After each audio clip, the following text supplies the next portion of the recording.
പത്തനംതിട്ടയിലെ ഏത് സ്ഥലമാണ് അഷ്ടമി രോഹിണി നാളിൽ നടക്കുന്ന വള്ളസദ്യക്ക് പേര് കേട്ടത്? പേര് അനീഷ് ടിയെ, വരുന്നത് തൃശൂർ ജില്ലയിലെ കോടന്നൂരിൽ നിന്നാണ്. ഇതിന്റെ ഉത്തരം കറക്റ്റ് ആയിട്ട് അറിയാം, കാരണം ഇതിന് വേണ്ടി ഞാൻ തൃശൂരിൽ നിന്ന് പത്തനംതിട്ടയിലോട്ട് പോയിട്ടുള്ളതാണ്. അതുകൊണ്ടാണ്. പിന്നെ വളരെ സിമ്പിൾ ആയിട്ടുള്ള ഒരു ആൻസർ കൂടിയാണ്. 33.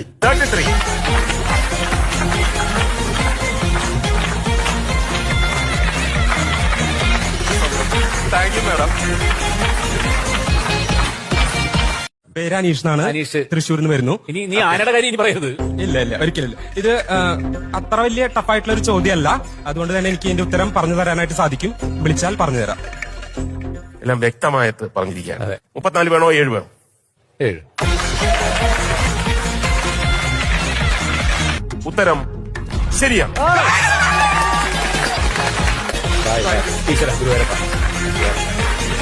പരമ്പരാഗതമായി എന്തിന്റെ ഇനങ്ങളാണ് മുല്ലമൊട്ട്, കാശ്, നാഗപടം എന്നിവ?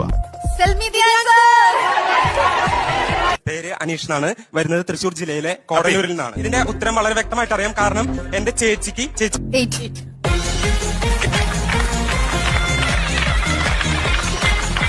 നിങ്ങൾ എന്റെ അനിയത്തിക്കുട്ടിയുള്ള പോലെയാണ്. 750 രൂപ മതി. 750 പ്ലീസ്. 400 രൂപ. 400 രൂപയ്ക്ക് സമ്മതിച്ചോ? സമ്മതാണ്. കൊടുക്കൈ. Thank you.